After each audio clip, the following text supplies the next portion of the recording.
Bom, então, e aí eu fico extremamente agradecido e fico contente com a lembrança do professor Emílio, de fazer esse convite, né? E, e do Miguel também, rever os amigos aí também, a Hélia.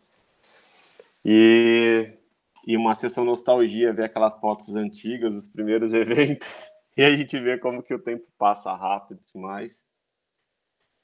E, bom, o que eu me preparei aqui, eu acho, né, não sei qual que é a impressão de quem sempre acompanha os ícones e eu tenho alguma fala, eu tenho tentado, sim, mostrar alguma evolução do que eu tenho feito, das minhas atividades, e hoje eu preparei uma coisa que é diferente das outras apresentações, eu não vim tanto aqui como fazer uma apresentação do grupo de pesquisa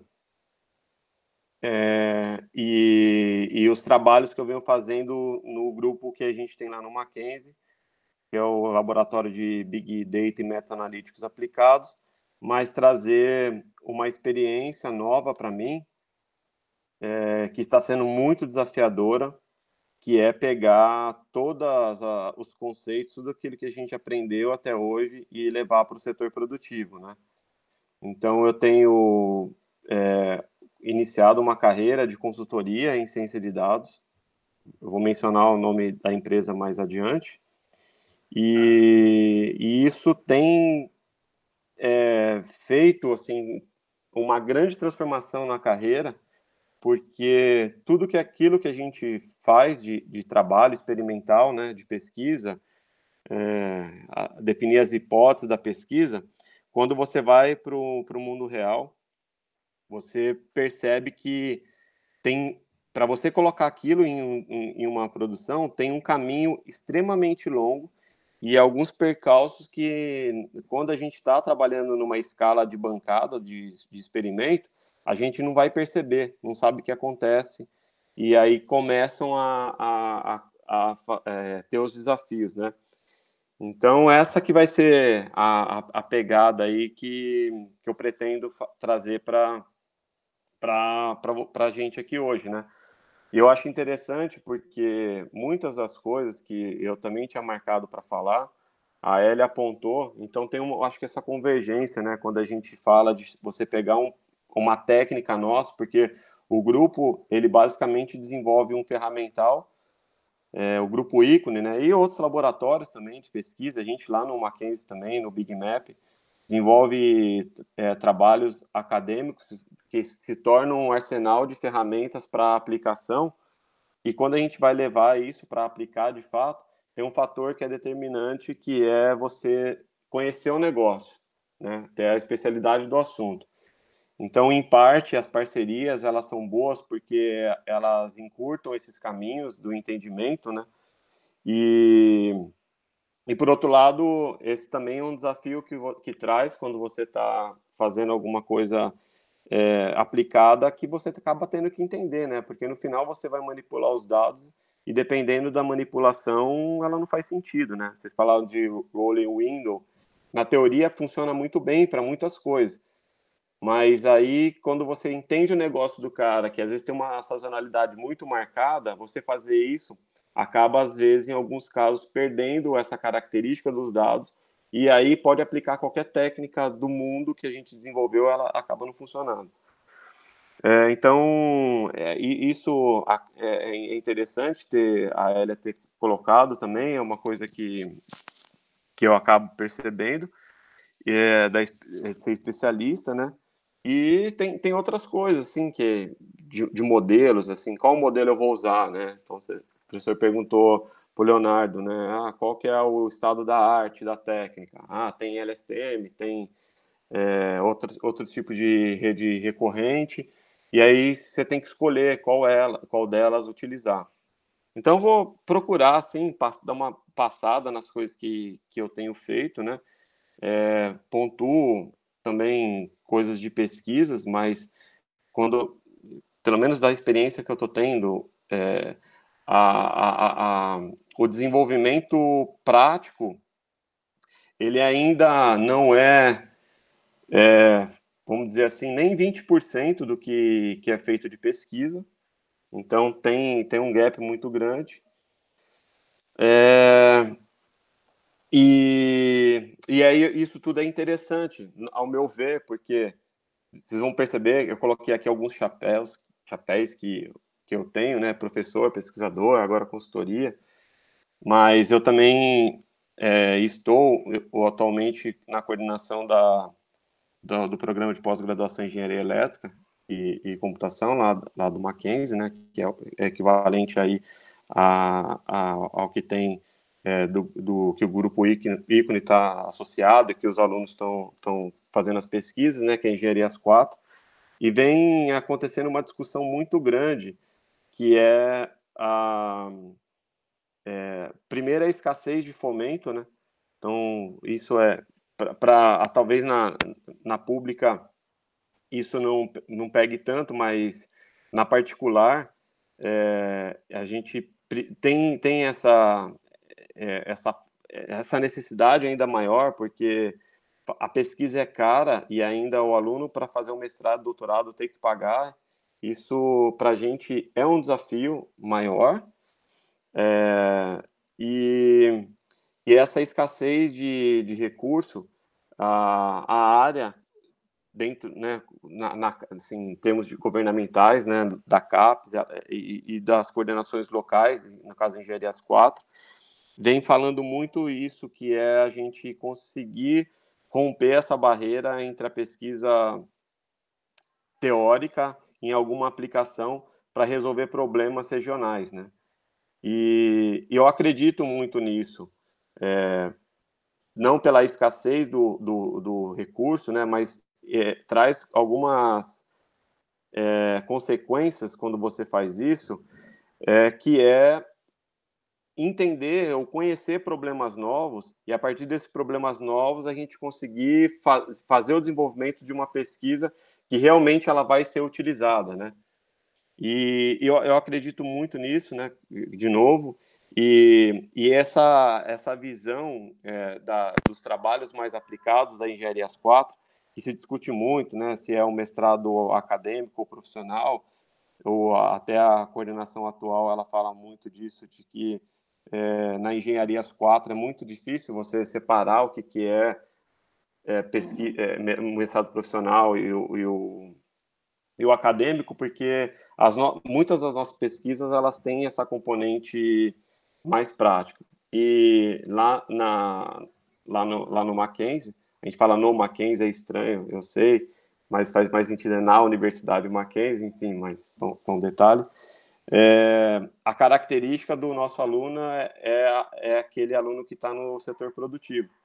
Então, eu acho que tudo isso, assim, acabou convergindo e foram acontecendo várias coisas e está sendo muito interessante. E eu acredito que, enfim, pelo menos eu tenho que ser muito otimista, né, de todas essas escolhas na carreira que eu venho tomando, mas eu tenho avaliado muito positivamente tudo isso que está acontecendo, tá?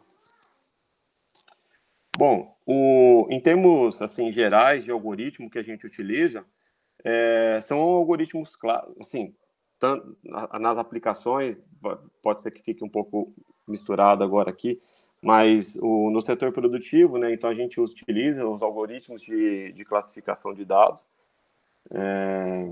e aqui o exemplo de redes neurais, deep learning, e outros algoritmos clássicos, assim, de machine learning, que tem hoje sido reconhecido na literatura como estado da arte, né?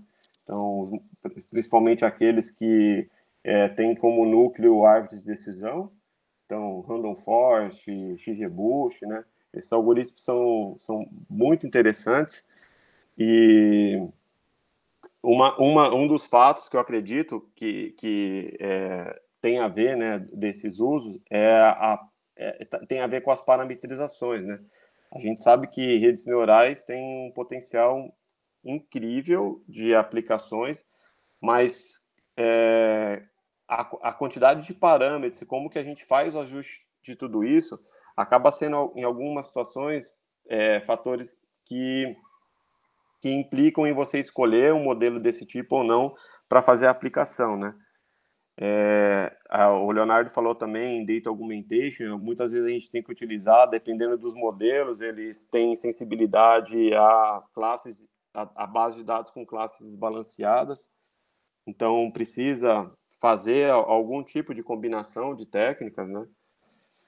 Mas o ponto que eu acho que assim interessante tem a ver esses aspectos de parametrização de modelos, né? A gente vem usando também bastante a parte de forecasting, então eu não vou me antecipar tanto aqui, embora tenha coisas que eu não posso falar tanto abertamente, mas forecasting algo, talvez principalmente nesse momento que a gente vive de incerteza, querer saber qual que vai ser a situação futura, não só para o mercado financeiro, que isso sempre foi muito atraente, sempre, né, a gente vê aí no grupo as outras últimas duas apresentações com foco nisso. Então, o interesse sempre foi muito forte, mas agora em outras escalas do setor produtivo vem tendo interesse em forecasting. E o desafio aqui do forecasting praticamente é como você vai estruturar a série temporal, né? Então, você tem a série, você tem técnicas que permitem fazer a estruturação desses dados, como esse rolling window, mas você pode pensar em outras coisas, né? Também para estruturar tudo isso, você pode pensar, às vezes, em sazonalidade, você pode, às vezes, pensar em outras maneiras de repente, extrair alguns features dessas técnicas. Fora de aprendizagem supervisionada, também a parte de clusterização é hoje uma coisa muito, muito interessante, que chama muita atenção, né, até pelo seu aspecto de descobrir quantidade de grupos. Eu sempre fui a minha pesquisa assim, do doutorado, e depois outras, as pesquisas do meu grupo de pesquisa estão muito fortes dentro da clusterização de dados. Então, eu tenho feito uso, desde o doutorado, da rede Self-Organizing Maps. Então, tem muita pesquisa mesmo que a gente desenvolve com essa técnica, que tem uma utilidade extremamente útil para o que eu estava falando antes da classificação de dados, que é quando você tem classes desbalanceadas, né? Então, a gente pode utilizar isso para balancear dados, pode usar isso para fazer tipos de pode usar agrupamento de dados, que são coisas que a gente faz lá no grupo, que é investigar regiões do dataset que tem uma sobreposição muito grande de dados, e aí fazer uma correção ou uma alteração na base de dados para melhorar a fronteira. Enfim, tem uma série de coisas que a gente que eu trabalho com a clusterização de dados, e que suporta, de alguma forma, fazer uso em classificação. E o que, para mim, está sendo muito novo recentemente é trabalhar com algoritmos de otimização, embora os algoritmos de clusterização, na essência, ele também faça otimização, mas eu estou falando aqui de algoritmos como algoritmos genéticos ou enxame de partículas, né? Então, esse é um outro interesse muito grande que vem surgindo no setor produtivo, e até recentemente a própria universidade a Universidade de Mackenzie tem demandado da gente, como grupo, alguns trabalhos dentro da universidade para melhorar, por exemplo, a grade, a matriz de horário de professores, né? Como é que você fazer isso de uma maneira mais otimizada? Então, ainda mais com a pandemia, você tem restrições de espaço físico, de horário, de deslocamento, né? Dependendo da idade do professor. Então, isso é algo que tem, assim, a gente tem, para mim, está sendo muito novo esses estudos, tá? Aí agora, indo já mais para a parte das aplicações, esse é o grupo que eu tenho dado consultoria, chama Comerc Energia. Ele é um grupo que trabalha na gestão do mercado livre de energia, né? Para mim também foi novo isso, não tinha tanto conhecimento de como que funciona. Para entender fácil, para quem não conhece, assim, uma metáfora que eu faço é, ao invés de você comprar energia da concessionária, você vai comprar energia do mercado livre, né? Que seriam, digamos assim, os excessos. Praticamente sim, eu acho que é mais fácil entender quando você precisa comprar água e não usa a água da concessionária, mas você usa a água, você compra de ou algum outro distribuidor, né? Então, o que eles fazem é atuar nisso, nessa gestão de mercado livre de energia. Tem muitos, eles têm muitos clientes, eles são pioneiros nessa área de energia, e eles criaram um laboratório chamado DOC 88, que é o braço deles de tecnologia, de desenvolvimento, de pesquisa. E, e aí, dentro dessa DOC 88, desse lab, eles têm várias iniciativas de startups e também de produtos que vêm sendo desenvolvidos, e eu tenho atuado especificamente nesse produto chamado Zordon Energy, que é um produto que tem essas três componentes. Tem a componente de hardware, que são dispositivos que são colocados ou é, na entrada de energia, vou falar assim para ficar mais fácil, para ser mais didático o entendimento, mas é uma medida de fronteira onde que entra energia dentro de uma indústria, poderia ser de uma casa, mas geralmente é indústria, né, que usa muita energia, e esses pulsos vão sendo coletados e depois transformados em o consumo de energia em quilowatt-hora ou quilowatt, aí você pode fazer qualquer tipo de transformação. E a outra componente, que é o Zordon Software, ele pega esses dados e disponibiliza para o usuário, para quem vai fazer a gestão e tal. E tem o outro braço, que é o Intelligence, onde a gente vem desenvolvendo algoritmos ou fazendo a aplicação dos algoritmos inteligentes, né? E, bom, aí como que eu cheguei nisso daí? Foi simplesmente porque eles foram dar uma palestra no Mackenzie e estavam precisando desenvolver esse lado do Intelligence, e eles tinham um desafio, que é esse desafio aqui, que tem essa cafeteira, e eles queriam, o desafio era, será que se eu colocar um dispositivo que mede o consumo de energia dessa cafeteira, a gente consegue descobrir qual que é a bebida que foi retirada, sem nenhum tipo de influência, de influência do usuário, da bebida que ele retirou? Então, eu comecei lá em maio do ano passado, simplesmente desenvolvendo isso. Como que a gente poderia fazer essa transformação de um dado extremamente bruto, porque é a amperagem que a gente tinha ali, e descobrir e falar qual que é a bebida, né? Então, esse foi o desafio, e para esse desafio, então, eu fiquei de maio a dezembro trabalhando nisso. Então, eu separei isso em duas fases, né? Tinha uma fase que era da caracterização da bebida, então, identificar ela, vamos dizer assim, né? E nessa identificação foi muito interessante, porque foi preciso desenvolver um ferramental analítico, né?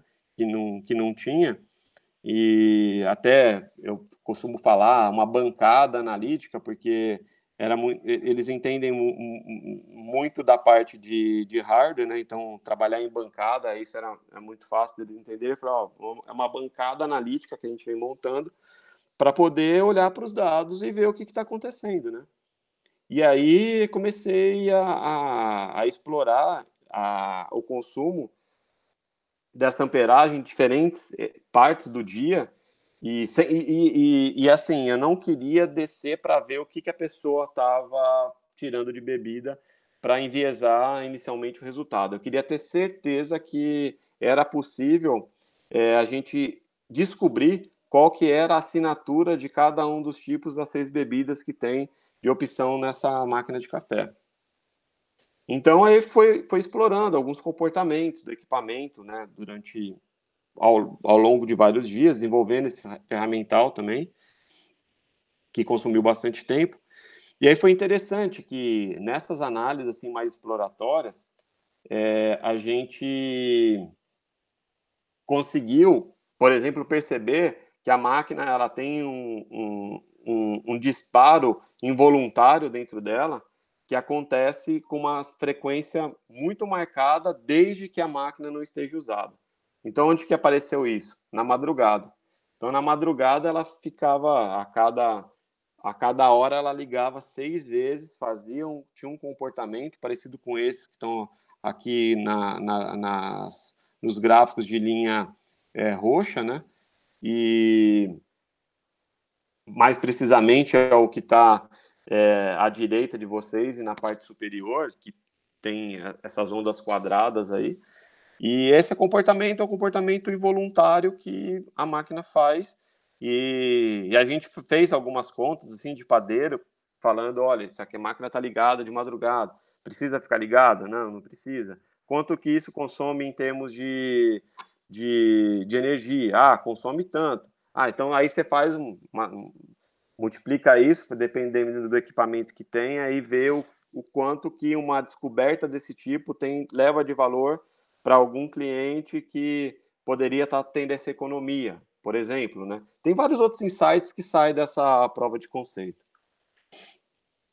E aí, quando eu comecei a perceber que existia um disparo para uma bebida que não era só o disparo involuntário que acontecia de madrugada, né? Porque esse de madrugada era um comportamento sempre constante e ele acontece também durante o dia e muitas vezes ele acontece junto com uma bebida que está sendo tirada. Então é um trabalho extremamente desafiador e aí eu fui na ideia do aprendizagem de não conhecer, então eu fui totalmente não supervisionado, e aqui embaixo, a figura abaixo que tem essas concentrações aí, são os grupos de cada tipo de bebida, que mostra o quanto que cada assinatura, que esse quadro que está aí à esquerda de vocês em cima, com vários sinaizinhos, vamos dizer assim, mas são as assinaturas que representam cada um dos tipos da bebida, como que isso daí ele de fato caracteriza, para poder depois fazer a classificação de dados. Bom, então o resultado foi que a gente conseguiu fazer isso. O desempenho de um algoritmo é de 92% no reconhecimento de eventos, né? Aqui aparece, foi muito interessante, porque quando a parte de reconhecimento, né, foi o mais rápido do projeto. E eu falei, essa daqui eu vou tirar de letra, porque eu conheço vários algoritmos que façam reconhecimento. Então eu falei, já vou apostar direto, fui em redes neurais. Aí comecei em redes neurais, e aí começou a aparecer aqueles problemas que eu estava comentando com vocês da parametrização. E aí eu fui testando vários outros algoritmos, SVM, o próprio Random Forest, e os resultados eram interessantes, porque eles atingiam patamares de reconhecimento na casa de 80%, mas eu tinha aquele sentimento que podia ser melhor. E aí, quando você está num trabalho assim, que o resultado precisava ser alcançado, não dá mais para a gente ser aquele pesquisador de ficar planejando as parametrizações e deixar isso rodando lá para coletar daqui uma semana. E aí isso para mim foi naquele momento foi assim, puxa, como que a gente então o que eu poderia fazer? E aí o algoritmo que chegou nesse resultado dos 92% foi o algoritmo mais simples de machine learning, que é o cavezinhos mais próximos, né? Então isso foi uma coisa uma experiência nova assim acabei percebendo quando estava desenvolvendo esse projeto, né? Bom, aí o que aconteceu de lá para cá? Aí chegou a virada do ano e eles estavam convencidos que o equipamento que eles desenvolveram para coletar dados de energia, ele media mesmo alguma coisa. Embora, assim, tenha muita coisa que essa prova de conceito poderia trazer, né? Então, dá, por exemplo, para descobrir equipamento que consome mais energia, né? Porque se você tem dois equipamentos iguais, no caso a cafeteira, dá para mapear consumo por configuração ou fazer algum tipo de planejamento. Tem uma série de ações que poderiam ser feitas. E na continuidade disso, aí tem muita coisa que a gente faz. Eu peço desculpas, mas aí daqui já começou a entrar em desenvolvimento algumas soluções dentro do grupo. Mas só para trazer aqui uma delas, que eu estava falando antes, que é o forecast. Então, eles fazem já uma projeção do consumo de energia para o cliente no mês seguinte, porque o que isso aqui faz é um trading de energia. Você tem que saber a hora de comprar, né? Você não vai vender no caso do consumidor, mas você tem que saber a hora certa de comprar e saber que você vai comprar para usar. Porque se você compra energia e não usa, o que acaba acontecendo, né? Então é um trading e o forecast é muito importante. E o forecasting deles é um negócio muito, muito, muito ingênuo a forma que eles fazem. E a gente começou a fazer isso usando algumas técnicas dessas de machine learning, né? Então aqui está o azul, né? Seria o treinamento de consumo de um cliente, e um cliente muito pesado de setor de alimentos. E aí tem a parte para ver o teste, né, que é o verde e o vermelho, o forecast. E aqui trouxe um outro desafio, né, porque o forecasting, como a gente faz, pelo menos na forma quando a gente vai escrever artigo ou validar algum tipo de modelo, né, o que a gente faz? A gente separa o conjunto de teste e vai fazendo a projeção em cima desse conjunto de teste. Então, praticamente, as entradas que a gente tem para fazer a projeção é uma entrada real, ela aconteceu. A saída que a gente acaba medindo, RMSE, ou alguma outra medida, MAE, alguma outra medida para ver o desempenho, mas a entrada, ela é entrada fixa, né? E a saída que varia.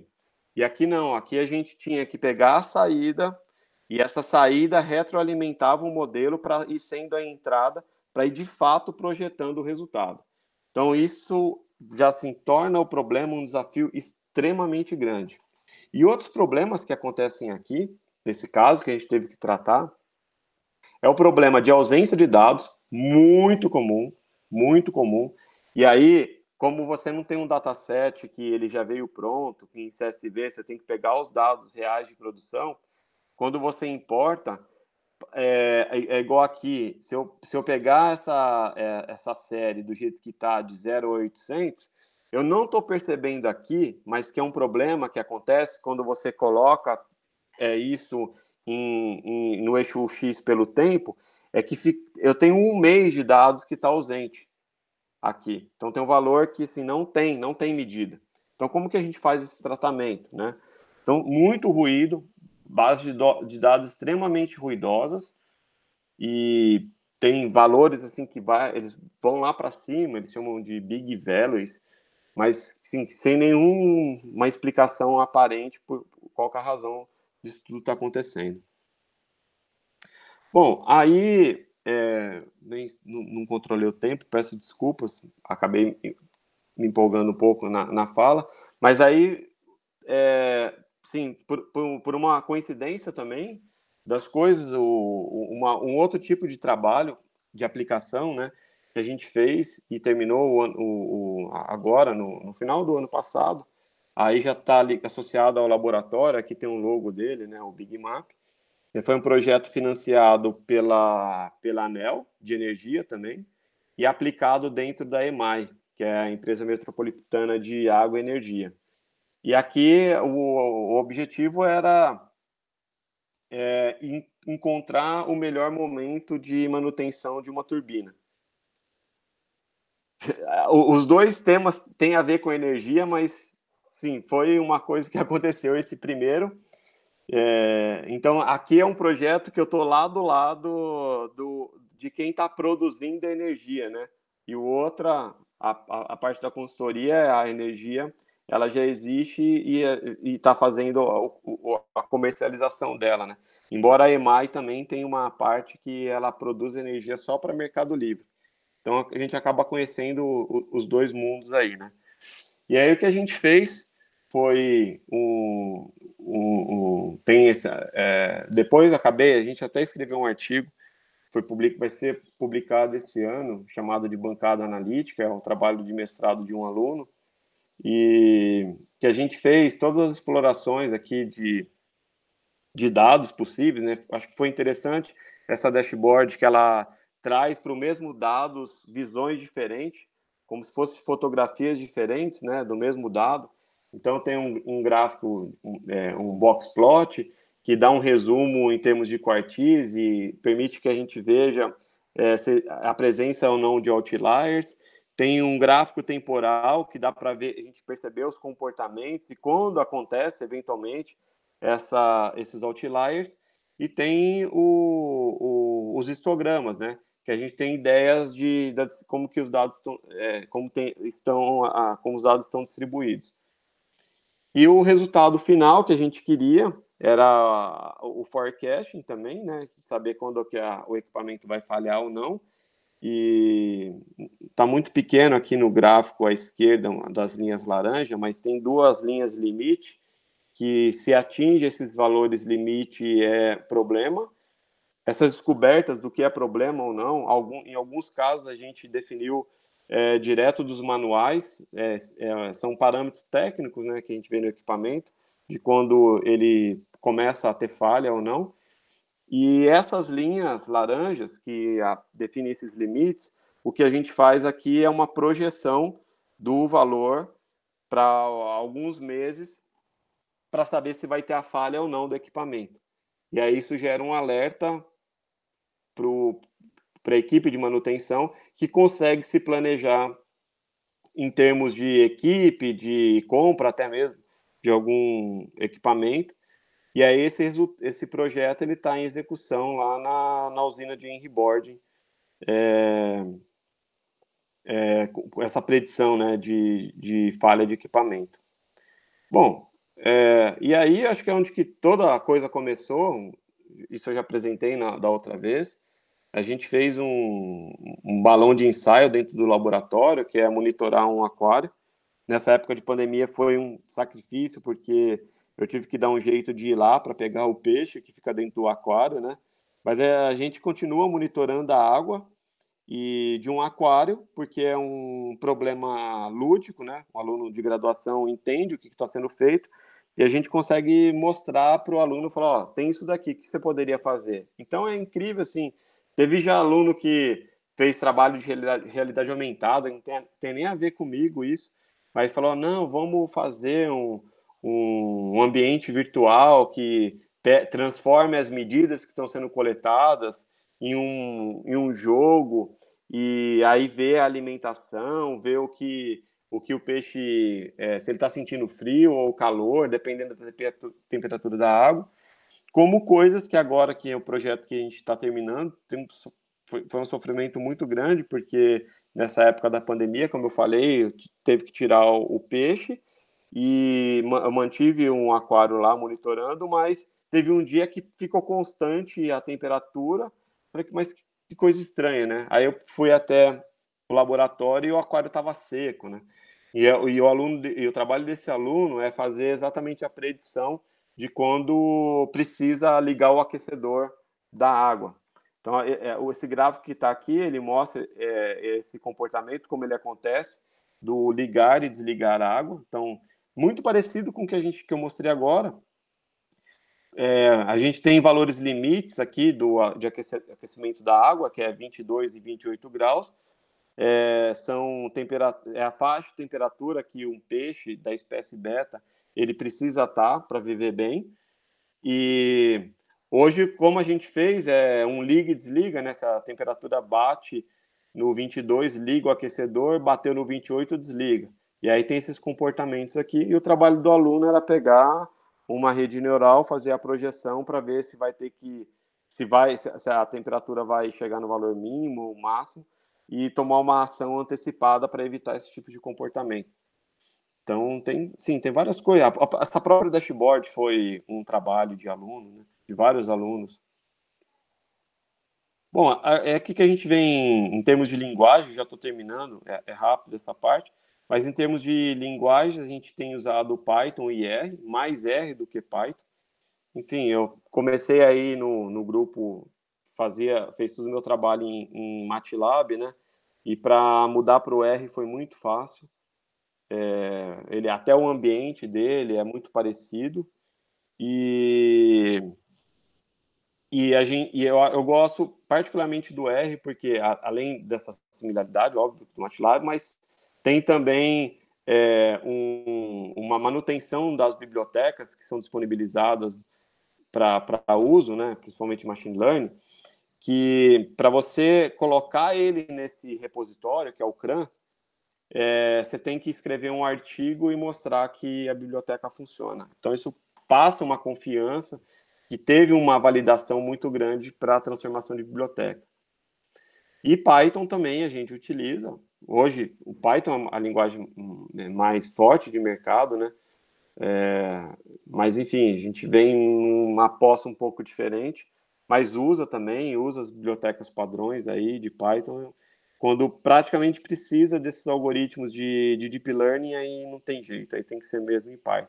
No resto, a gente consegue se virar com R, é uma comunidade muito forte, tem uma padronização de desenvolvimento que eu acho que, em decorrência de ter essa sistematização para publicar uma biblioteca, acabou fazendo com que a comunidade desenvolvesse a partir de um padrão, e isso facilita muito a vida, tanto para uso quanto para desenvolvimento. A gente vem criando, gerando as próprias bibliotecas, está sendo muito interessante tudo isso. Aí, para terminar, fazendo a propaganda aí, por onde começar, se alguém quiser, quem aqui assim, todos já estão iniciados de alguma maneira nessa área, né? Mas fica só para fazer mesmo a propaganda do nosso livro, que foi escrito com a Sara e com o Clodes. O Clodes foi colega aí do grupo, e a Sara é uma colega nossa também, que está na EASH, né? É um livro que tem o selo da Sociedade Brasileira de Computação, e enfim, é um livro didático para quem quer começar. A gente, pelos depoimentos, né, falar assim em causa própria é estranho, mas quem olha assim os comentários que são feitos lá na Amazon reconhece que é um livro que incentiva a iniciar de uma maneira prática, né? Então é isso, gente. Desculpa aí se eu passei, para ser bem honesto, eu nem marquei meu tempo. E eu sei da generosidade do professor Emílio e do grupo de não interromper o palestrante. Enfim, era isso. De novo, agradeço muito, me sinto muito honrado de voltar ao grupo e tenho uma gratidão muito grande a todo o grupo Ícone. Obrigado. Obrigado, Leandro. Obrigado por ter participado, né? Ter voltado aqui apresentado com o grupo. Tudo bem, passou um pouquinho, acho que é até esperado. A gente gosta de dar mais tempo para os palestrantes externos, é legal, até para fortalecer o evento aqui. Agora, quem quiser fazer perguntas pelo chat do YouTube está disponível. Como no chat no YouTube ainda não surgiu nenhuma pergunta, eu vou perguntar já. Com relação àqueles algoritmos que você usou para fazer forecasting, né? Um dos problemas ele era de forecasting, certo? Certo. E quais, no final das contas, deram os melhores algoritmos? Você pode falar sobre isso? E que tipo de parametrização você usou? Como você explorou hiperparâmetro? Pode falar um pouquinho da experiência? Então, eu não posso revelar o algoritmo em si, porque, como eles usam em produção, tem uma concorrência muito grande em cima disso, né? Mas eu acho que ali a minha sensação, assim, no final, todos têm um resultado muito parecido, tá? Então, redes neurais, random forest, LSTM, eles têm resultados muito parecidos. O que acabou diferenciando muito o resultado do trabalho foi a maneira que a gente estruturou os dados para treinar o modelo. Porque nesse problema de consumo de energia, como é uma indústria, você tem o consumo diário muito marcado. Você tem um consumo assim, se você pega a média histórica e sumarizar por dias da semana, você vê que segunda-feira tem um tipo de consumo, terça tem outro, quarta, quinta, sexta, sábado, domingo. É muito bem marcado.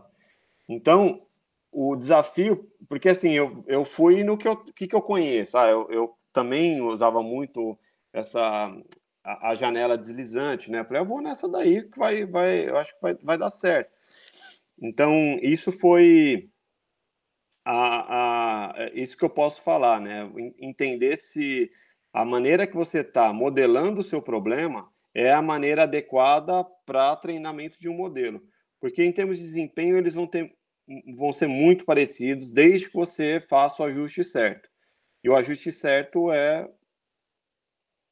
assim, não é tanto tentativa e erro, mas você coloca o parâmetro, incrementa um pouco o valor desse parâmetro, deixa alguns dias isso rodando para ver qual que é o melhor resultado, né?